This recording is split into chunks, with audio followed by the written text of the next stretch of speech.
Well, hello everybody, chasing up New Age Revolution Cave.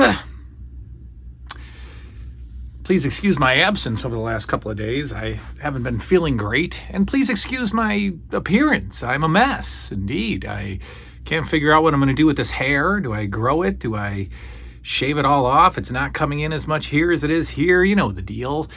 I've been not feeling great over the last couple of days. This little throat thing has come back a little bit. I'm not going to freak out about it. I'm just going to roll with it.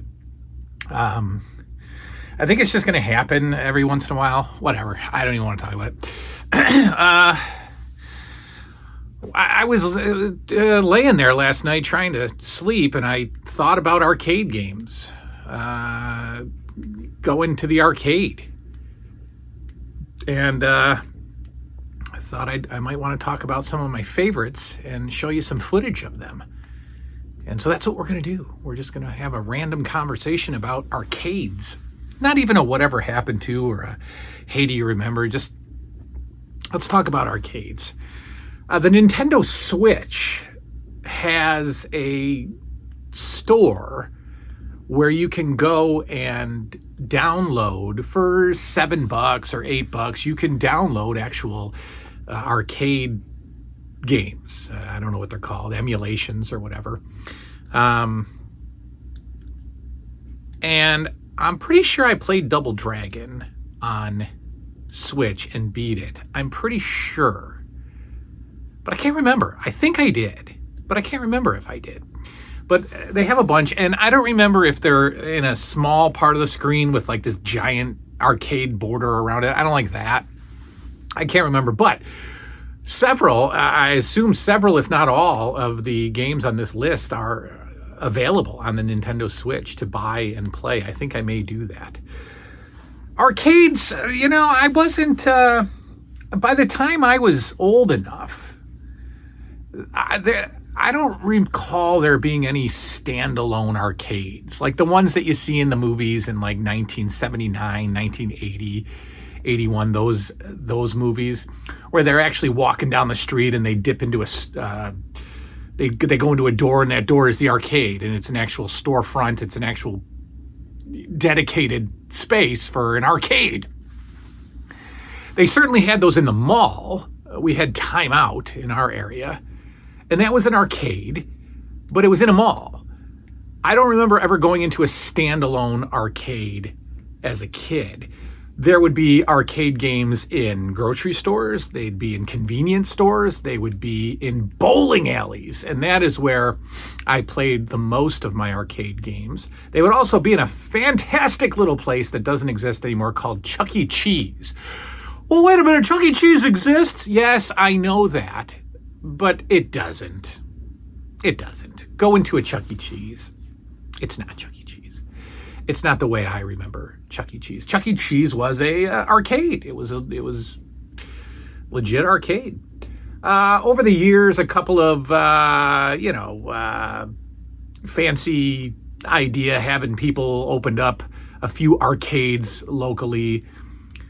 I forget what they're called. Smash Burger might be one of them, or maybe that's not even it. I don't know. But you could go and you could go to a bar and they got arcade games and whatever.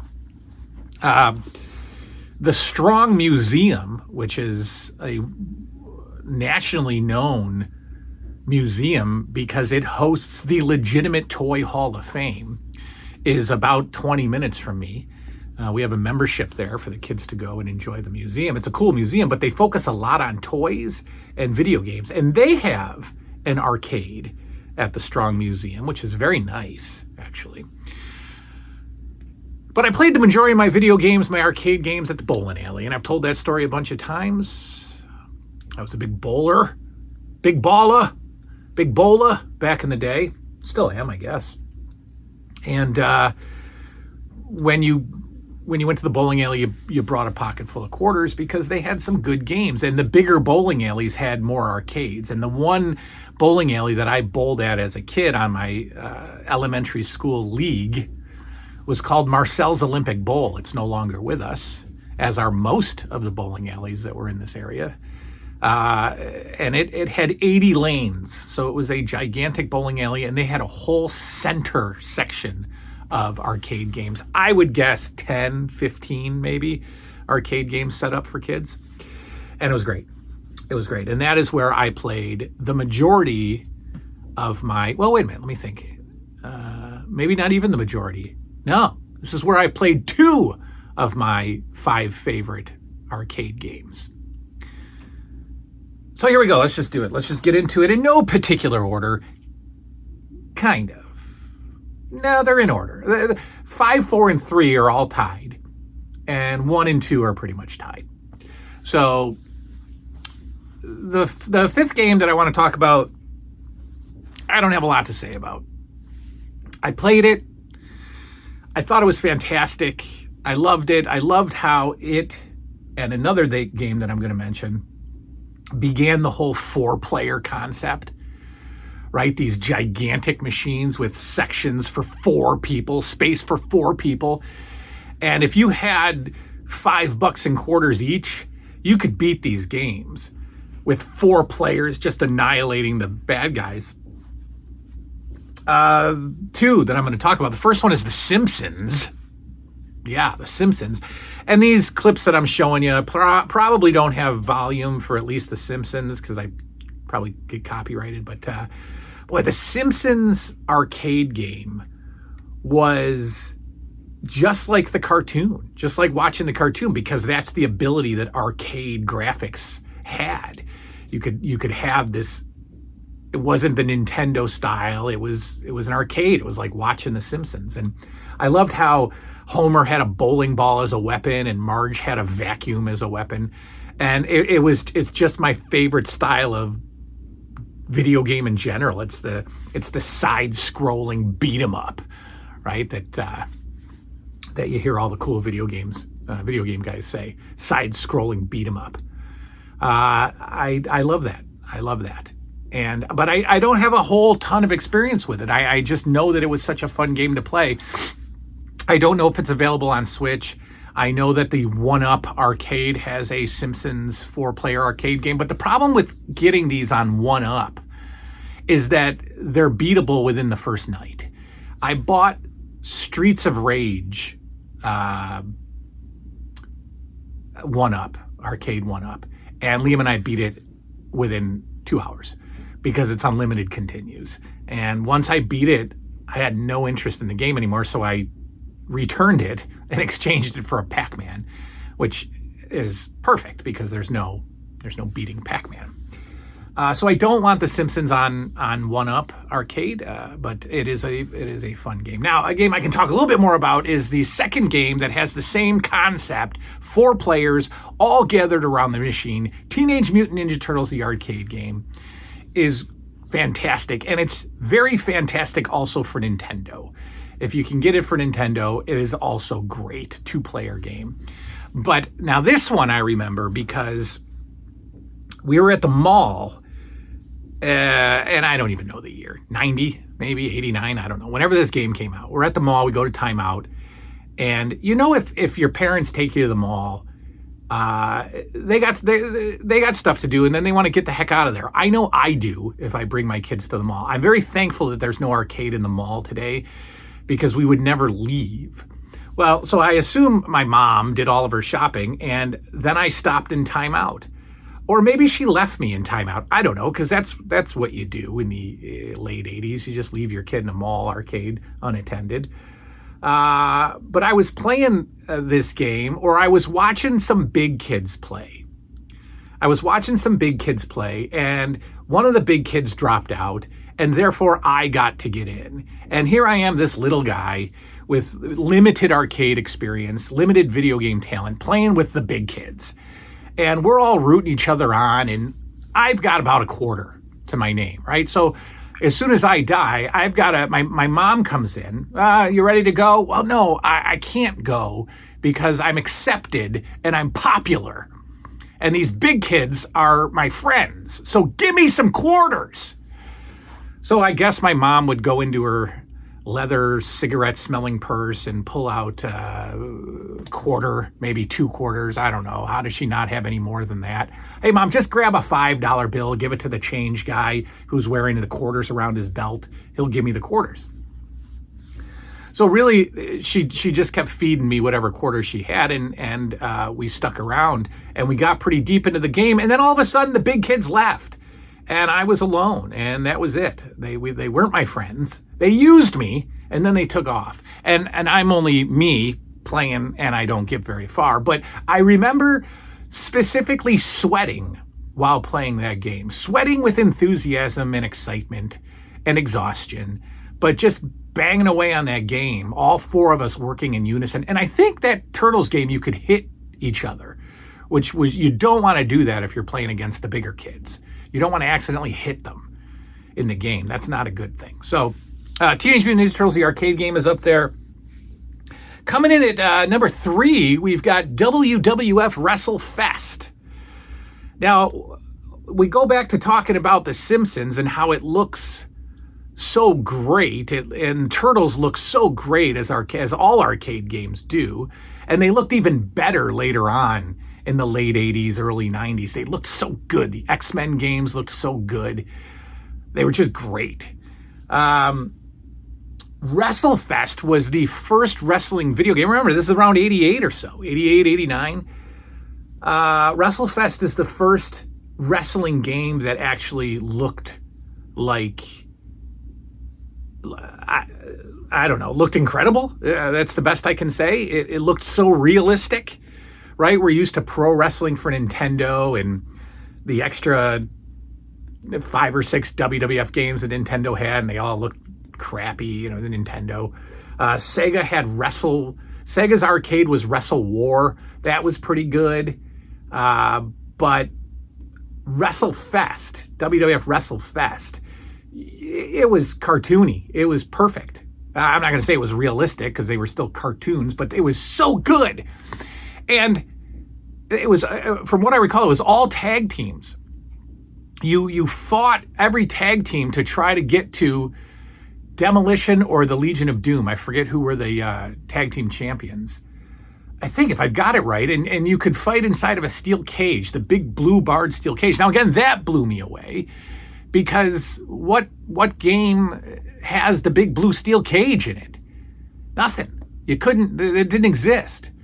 Maybe I'm mixing up a few games. There might be a separate WWF arcade game. It might be just called Superstars. I'm not sure. Is WrestleFest the one where you are a tag team and eventually you got to get to the Legion of Doom or Demolition? Now, there's one scene in there where Mean Gene is interviewing the wrestlers in between the matches. That's incredible. That's so great. But WrestleFest just looked so good. So good. Now, that game was played at Dewey Gardens Bowling Alley. I used to go bowling after school. My grandmother lived about 5 minutes, not even 5 minutes. 2.5 minutes, 2 minutes. We would come out of our road and we were on the road that was the bowling alley. And it was 2 minutes away from her house. When I would ask to go bowling, she would act like it was such a massive deal to get me in the car and drive me 1 minute and 39 seconds to the bowling alley. Now, I know it's because she also has to give me some money and she has to wait for my phone call to pick her up. And if you're just one kid and you're going bowling with $5, you're going to get 3 games in the early 90s. You're going to get 3 games. And at the pace that I bowled, I was done in like 25 minutes. So I guess that would be annoying. She gets home, she's starting the mashed potatoes. I call her 25 minutes later. Yeah, I'm ready. Yeah, I get it now. But I would go there and they would have a WrestleFest game. And that was a blast. That was awesome. Again, none of these games I would want to collect. I've never been an arcade hunter guy. I've never wanted, the Pac-Man arcade game is fantastic. It's fine. It's wonderful. Ms. Pac-Man would be great because that's just you go out there and you have a couple of beers and you just try to beat your high score. That's it. But the WrestleFest game, once you beat it, and if you own it with unlimited continues, you're going to beat it. So I don't want it after that. I know that there are people who collect arcades and they collect all the 1-ups. NBA Jam on 1-up arcade I could see getting. but it's huge, and it's like $500. But yeah, Wrestle Fest. I digress. Wrestle Fest. There it is. Okay, top 2. If you've been with the channel for a while, you're already fully aware. Mania, ladies and gentlemen. Mania, so good. And really, all it was just a better version of pro wrestling on the NES. It really is. It's modeled after pro wrestling, or pro wrestling's modeled after Mania. I loved it. I loved it because it was wrestling, and I was 9. That's it. I loved it because it was wrestling, and I was 9. And at that point, I did not have a Nintendo at 9 years old. So I had never played a wrestling game. Mania was it. That was the first game. And I just loved it so much. I think I could beat maybe the first 2 guys, and then that was it. Now, this was played at the Big Giant Bowling Alley, Marcel's Olympic Bowl. And it was played during the bowling league, the St. Pius Bowling League. Now, the problem with that is the bowling bus drops you off about 15 minutes before your league starts. So all of us would run to the video games, pump in the quarters, and play as much as we possibly could before they started announcing, it's time for practice, go bowl. Then when we finished bowling, the bus would come about 15 minutes after everybody was supposed to be finished bowling, and we would run to the video games and pump in the quarters and play as much as we could before the bowling alley announced, the bowling bus is here. The bowling bus is here. Because once you heard that announcement, you, at 9, 10 years old, had to get out of there. You had to go. You had to stop what you were doing and leave. Because if you missed that bus, you would die. In your head, in your mind, in your little boy mind, if you missed the bus at 5:30 at night, the bus that's going to take you home 3 hours after school ended, if you missed that bus, you would literally die. You would rot and die in the bowling alley. Nobody would ever find you. You would be dead. So you got out of there. And I can't tell you how many times we left a game, and that's the hardest thing in the world to do. Left a game, still in play, but you got to go. You got to go. And you're just sitting there for a moment thinking, should I miss the bus and die just so I can finish this game? And you never did. You got out of there. You just got the heck out of there. Mania, tremendous. That is on Switch, and I will get it and include you guys in it. In fact, no, I cannot stream Switch to YouTube, but I can set up the old camera and record it for you, right? Who cares? All right, number 1, Double Dragon, folks. Double Dragon, same story. Same story as Mania. Same bowling alley. Same 15 minutes pre and post bowl. Same quarters. Same bowling bus announcement. Same dread. Maybe even a little bit more dread, because I could never really get that far in Mania. But if you were feeling it and you had a partner and you were feeling it, you could get far in Double Dragon. You could get far and maybe get further than you ever have before they made that bowling bus call. And then you had to literally walk away from a live game and just leave it there. Worst feeling in the world.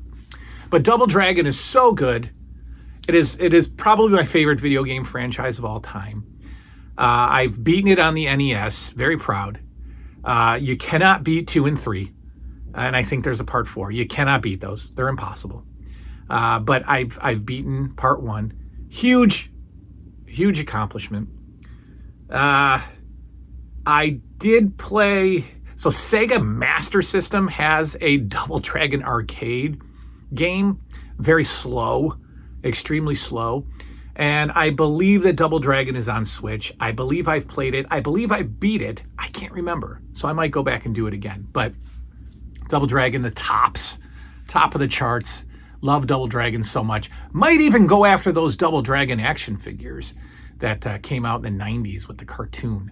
Just to, as I'm thinking, like, what else am I going to collect? Maybe I'll grab a couple of those. Again, overpriced, of course, but we'll see. I don't know. Maybe I won't. Maybe once I make this video, I just won't have any interest in it. But there you go. 5 arcade games that I love so much. All with the bowling alleys. Put yours down below. You know what to do. We'll see you next time. Good night now.